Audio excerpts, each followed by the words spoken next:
نحمده ونصلي ونسلم على رسوله الكريم اما بعد فاعوذ بالله من الشيطان الرجيم بسم الله الرحمن الرحيم ومن الناس من يعبد الله على حرف فإن أصابه خير اطمأن به وإن أصابته فتنة انقلب على وجهه خسر الدنيا والآخرة ذلك هو الخسران المبين۔ اور کوئی آدمی وہ ہے کہ جو اللہ کی عبادت ایک کنارے پر ہو کر کرتا ہے، پھر اگر اسے کوئی بھلائی پہنچے تو مطمئن ہو جاتا ہے، اور اگر اسے کوئی آزمائش آ جائے تو منہ کے بل پلٹ جاتا ہے۔ ایسا آدمی دنیا اور آخرت دونوں میں نقصان اٹھاتا ہے، یہی خلا نقصان ہے۔ اس آیت کریمہ کا شان نزول یہ ہے کہ یہ آیت دیہات میں رہنے والے جو عرب تھے ان کی ایک جماعت کے بارے میں نازل ہوئی۔ جو اطراف سے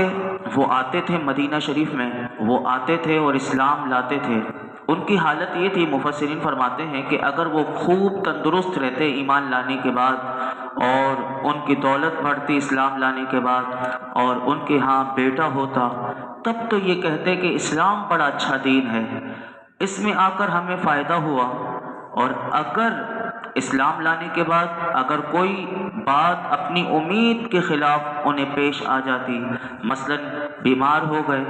ان کے ہاں لڑکی پیدا ہو گئی یا مال کی کمی ہو جاتی،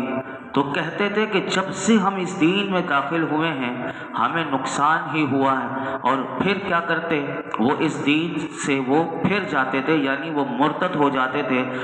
ان کے بارے میں اس آیت میں بتایا گیا کہ انہیں ابھی دین میں ثابت قدمی حاصل ہی نہیں ہوئی، اور یہ دین کے معاملے میں شک اور تردد میں رہتے ہیں کہ جس طرح پہاڑ کے کنارے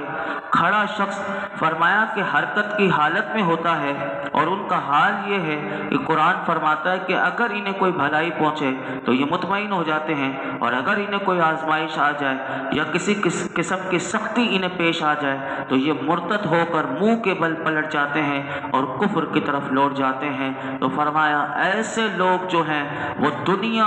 اور آخرت دونوں میں نقصان اٹھاتے ہیں۔ دنیا کا نقصان تو یہ ہے کہ جو ان کی امیدیں تھیں وہ پوری نہ ہوئی، اور مرتد ہو جانے کی وجہ سے ان کا خون جو ہے وہ مباح ہو گیا، یعنی جائز ہو گیا، کیونکہ مرتد کو فوراً یا تو کلمہ پڑھنا پڑتا ہے یا اسے قتل کر دیا جاتا ہے۔ تو فرمایا یہ تو اس کا دنیا کی سزا ہے، اور فرمایا آخرت کا نقصان تو جو ہے وہ ہمیشہ کا عذاب ہے، اور یہ خلا نقصان ہے۔ اس آیت میں علماء کہتے ہیں سب کے لیے پیغام یہ ہے کہ انسان دین اسلام کو حق سمجھ کر قبول کرے اور پھر اس پر ڈٹ جائے، چاہے اسے نفع ہو یا نقصان ہو، ہر حال میں وہ خوش رہے اور اللہ کا شکر ادا کرتا رہے کہ اس نے اسلام جیسی عظیم لازوال دولت جو ہے وہ اس سے اس کو نوازا ہے۔ اور اسی طرح نماز اور عبادت وغیرہ کو کبھی بھی یاد رکھیے گا، اس آیت میں یہ بھی پیغام ہے کہ نماز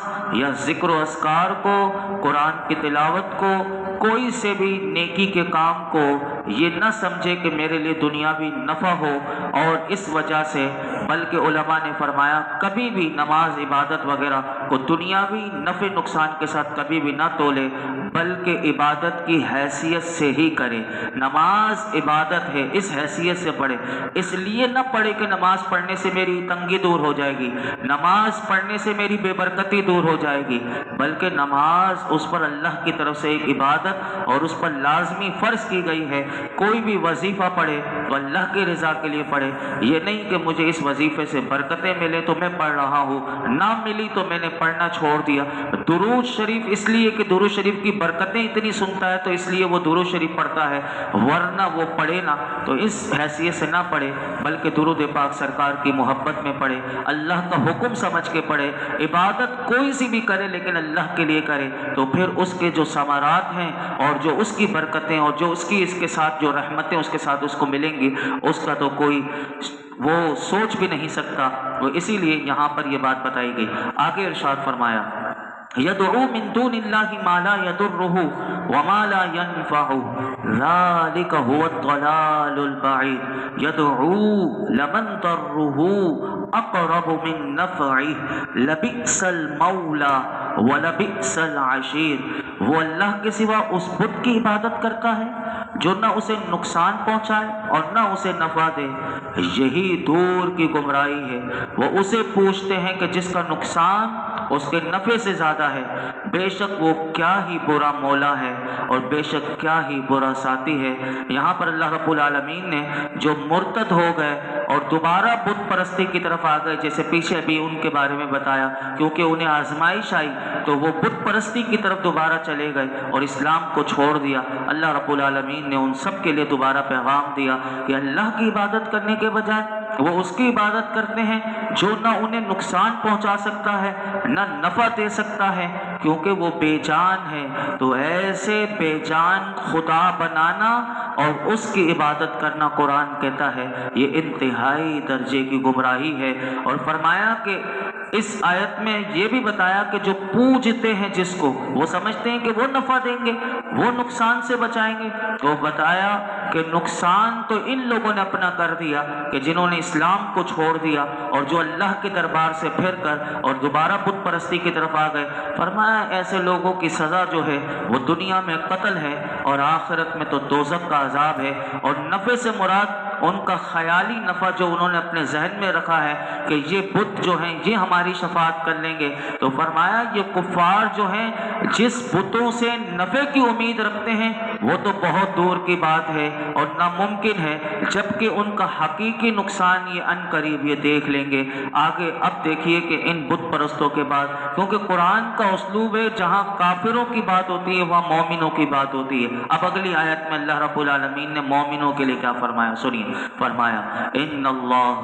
یدخل الذین آمنوا وعملوا الصالحات جنات تجری من تحتها الانہار ان اللہ یفعل ما یرید۔ بے شک اللہ ایمان والوں اور نیک اعمال کرنے والوں کو ان باغوں میں داخل فرمائے گا کہ جن کے نیچے نہریں رواں ہیں۔ بے شک اللہ جو چاہتا ہے وہ کرتا ہے۔ یہاں پر اللہ رب العالمین نے فرمایا کہ جس نے ایمان جو لے کر آ گیا اور ایمان پر اسے ثابت قدمی مل گئی، تو فرمایا ایسے لوگوں کا حال یہ ہے کہ ان کے حقیقی معبود کی شان اللہ رب العالمین نے اس آیت میں بتائی کہ دیکھو ایسے لوگوں کو رب کیا دے گا۔ تو فرمایا اللہ ایمان لانے والوں کو اور پھر اس کے ساتھ نیک اعمال کرنے والوں کو اللہ کل قیامت کے دن ان باغوں میں داخل فرمائے گا کہ جن کے نیچے نہریں رواں ہیں۔ بے شک اللہ جو چاہتا ہے کرتا ہے، اور اس میں یہ بھی ہے کہ وہ اتنا کریم ہے کہ ایمان لانا ہی اتنا بڑا انعام ہے،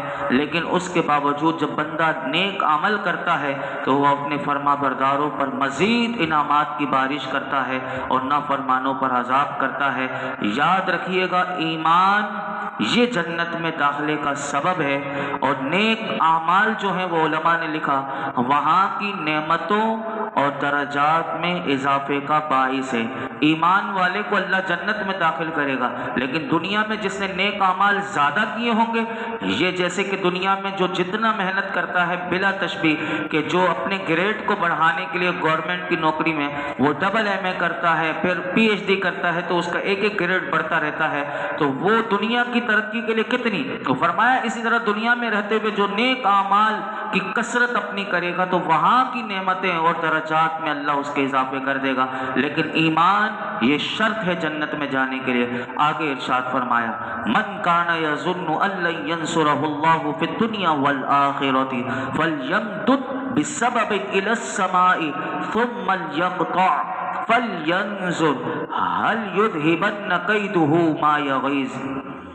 اور جو یہ خیال کرتا ہے کہ اللہ دنیا اور آخرت میں اپنے نبی کی مدد نہیں فرمائے گا تو اسے چاہیے کہ اوپر کی طرف ایک رسی دراز کر لے، پھر اپنے آپ کو پھانسی دے دے، پھر دیکھے کہ کیا اس کے داؤ پیچ نے وہ چیز مٹا دی جس پر اسے غصہ آتا ہے۔ اللہ اکبر۔ اس آیت کریمہ میں اللہ رب العالمین نے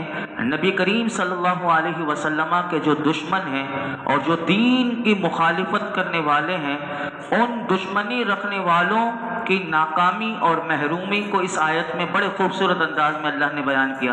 علماء فرماتے ہیں کہ اس کی دو تفسیر ہے۔ پہلی تفسیر اس کی یہ ہے کہ جو شخص یہ خیال کرتا ہے کہ اللہ تعالیٰ دنیا میں اپنے حبیب علیہ السلام کے دین کو غلبہ عطا فرما کر اور آخرت میں حضور کے درجات کو بلند فرما کر ان کی مدد نہیں فرمائے گا، فرمایا لیکن اس کا خیال غلط ثابت ہوتا ہے اور وہ یوں غصے میں آ جاتا ہے، تو فرمایا اسے چاہیے کہ غصہ دلانے والی چیز کو ختم کرنے کے لیے ہر طرح کی کوشش کر لے، حتیٰ کہ گھر میں چھت پر فرمایا چھت سے رسی کو باندھ کر اپنے آپ کو پھانسی دے دے، پھر اس بات پر غور کرے کیا اس کی یہ پھانسی اپنے آپ کو دے دینا غصے میں آ کر، فرمایا اس کی کوئی تدبیر کیا اللہ کی مدد کو روک سکتی ہے کہ جس پر اسے غصہ آتا ہے؟ یعنی وہ اس بات پر غصہ کرتا ہے کہ اللہ اپنے حضور کے دین کو کیوں غالب کرتا، اللہ حضور کی مدد کیوں فرماتا ہے؟ فرمایا اسے غصہ آ رہا ہے تو اپنی رسی سے پھانسی دے کر اپنے آپ کو وہ چیک کر لے، یا اس کا یہ کر کے کیا اللہ اپنی مدد کو روک دے گا؟ یعنی کتنا بڑا پیغام دیا۔ دوسری تفسیر علماء نے اس کی یہ لکھی کہ اللہ تعالیٰ دنیا اور آخرت میں اپنے حبیب علیہ السلام اور ان کے دین کا مددگار ہے، اور ان کے حاسدین اور دشمنوں میں سے جو یہ خیال کرتا ہے، جتنے بھی یہودی کافر دنیا بھر میں جو یہ چاہتے ہیں، ان سب کے لیے پیغام کہ اللہ تعالیٰ دنیا اور آخرت میں اپنے حبیب علیہ السلام اور ان کے دین کی مدد نہیں فرمائے گا، اور پھر وہ اپنا مطلب پورا نہ ہونے کی وجہ سے وہ جل بن گیا، تو اسے چاہیے کہ کسی طرح وہ آسمان تک پہنچ کر اس مدد کو رکوا دے، اور فرمایا اس کے غیظ و غضب کا باعث ہے، یعنی وہ اتنا جل بن جاتا ہے کہ اللہ تعالیٰ مدد کیوں فرماتا ہے اس دین کی اور اسلام کی کیوں مدد فرماتا ہے، اپنے حبیب کی مدد کیوں فرماتا ہے، اس کو اتنی آگ لگ جاتی ہے۔ اگر آپ یہ دیکھیں تو یہ جو دشمن ہیں یہ سازش سو سال کی کرتے ہیں، یہ یہودی یہ جو جتنی سازشیں ہو رہی ہیں ان کے پورے پلان بنے ہوئے باقاعدہ، اور اتنے ہر پلان جیسے کہ کون سا پلان کتنے سال میں ختم ہوگا اس کی پوری پلاننگ یہ کر کے رکھتے ہیں کیسے اسلام کو۔ یہاں تک میں نے سنا تھا کہ بتانے والے یہ بتاتے ہیں کہ جب پاکستان بنا تھا تو ان کو یہ تھا کہ پاکستان کو 1955 میں ہی صفحہ ہستی سے یعنی ختم کر دیا جائے گا، لیکن اللہ رب العالمین نے اس کو آج تک قائم رکھا ہوا ہے، اور اس کے حاسدین جو ہیں وہ تباہ و برباد ہو رہے ہیں۔ تو فرمایا کہ جو اس کے غیظ و غضب کا باعث ہے، اور ظاہر ہے کہ ایسا کوئی کر نہیں سکتا کہ پھر فرمایا اس کا غضب میں آنا اور غصہ کرنا بیکار ہے۔ تو یہاں سے علماء نے جو ہمارے لیے پیغام دیا وہ دو پیغام دیے، ایک تو یہ کہ اللہ تعالیٰ عاجز ہرگز نہیں، بلکہ وہ اپنے بندوں پر غالب ہے اور اپنے محبوب بندوں کی مدد فرماتا ہے۔ کفار جو حضور کے زمانے میں تھے وہ اس وقت بھی یہی چاہتے تھے کہ دین اسلام کو صفحہ ہستی سے مٹا دیں، اور اس نور جو اسلام کا نور، جو قرآن کا نور، جو میرے آقا کی صورت میں نور، اور وہ چاہتے تھے کہ اس نور کو بجھا دیں۔ تو لیکن اللہ رب العالمین نے اس وقت بھی حضور کے غلاموں کی اس وقت کیسی مدد فرمائی۔ اگر آپ دیکھ لیں تو کیسے خلفائے راشدین کا دور کتنا سنہری دور تھا کہ اللہ نے اس وقت کافروں کو نیست و نابود کر دیا تھا، اور ان کے جتنے لشکر جتنے بھی سازش کے ساتھ پورے پروٹوکول کے ساتھ ہر چیز اسلحے سے لیس ہو کر آتے تھے، لیکن ہوتا کیا تھا؟ مسلمان کم ہوتے تھے لیکن شکست اور ہزیمت سے دوچار اللہ کافروں کو کرتا تھا، اور جتنے ان کے ناپاک عزائم ہوتے تھے، ارادے ہوتے تھے، وہ خاک میں ملا دیتا تھا۔ اور اس طرح یہ قیامت تک مسلمانوں کو یہ پیغام ہے کہ وہ تمام تر کوششیں کر لیں لیکن وہ کبھی بھی اسلام کو مٹا نہیں سکتے، کیونکہ اللہ رب العالمین نے اس آیت میں وعدہ کر دیا کہ وہ دین اسلام اور اپنے حبیب علیہ السلام کے غلاموں کا مددگار ہے۔ لیکن البتہ مسلمانوں کے لیے یہ چاہیے کہ وہ کبھی بھی اگر کافروں کی طرف سے مشکل میں گرفتار ہو جائیں تو فوراً اگر اللہ کی طرف سے مدد نہ بھی آئے تو پھر بھی مسلمانوں کے لیے پیغام یہی ہے کہ وہ اللہ کی رضا پر راضی رہیں، اور دشمنوں کی طرف سے اگر بظاہر کوئی تکلیف پہنچ بھی گئی تو وہ صبر کر لیں، لیکن یاد رکھیے گا حق ہمیشہ غالب رہے گا، وہ کبھی بھی مغلوب نہیں ہوگا، اور اللہ تعالیٰ نے چاہا تو اس کی وہ تو کن فیکون کا مالک ہے، وہ مسلمانوں سے یہ ساری مشکلات دور کر دے گا۔ اور آج جو کافروں کے پاس، مشرکین کے پاس جتنی راحتیں ہیں میرا رب کریم ان راحتوں کو چھین لے گا۔ اس نے دیا ہے تو وہ چھیننا بھی جانتا ہے، لیکن مسلمان اپنے دین کی طرف اور اپنے مرکز کی طرف جب آ جائیں گے تو اس دین کو اللہ رب العالمین غلبہ عطا فرمائے گا۔ اللہ تعالی ہم سب کو شکر ادا کرنا چاہیے کہ جو اللہ تعالی نے اتنا پیارا دین اسلام کی دولت اور ایمان کی دولت سے ہمیں نوازا ہے، اسی پر اللہ ہمیں مرتے دم تک ثابت قدمی عطا فرمائے اور ایمان پر اللہ ہمارا خاتمہ فرمائے۔ الحمدللہ رب العالمین والصلاة والسلام على سید الانبیاء والمرسلین وعلى آلہ واصحابہ اجمعین۔ یا اللہ پاک جو کچھ ہم نے مولا کریم تیرے پاک کلام میں سے سنا اس میں کوئی غلطی کوتاہی معاف فرما۔ رب کریم نماز اشادہ کرنا، درود پاک پڑھنا، درس قرآن سننا اپنی بارگاہ میں قبول فرما۔ رب کریم قرآن حکیم کا نور عطا کر دے، اس کا فیضان عطا کر دے، قرآن حکیم کا قدردان بنا دے۔ رب کریم اس کا فہم عطا کر دے، ہمیں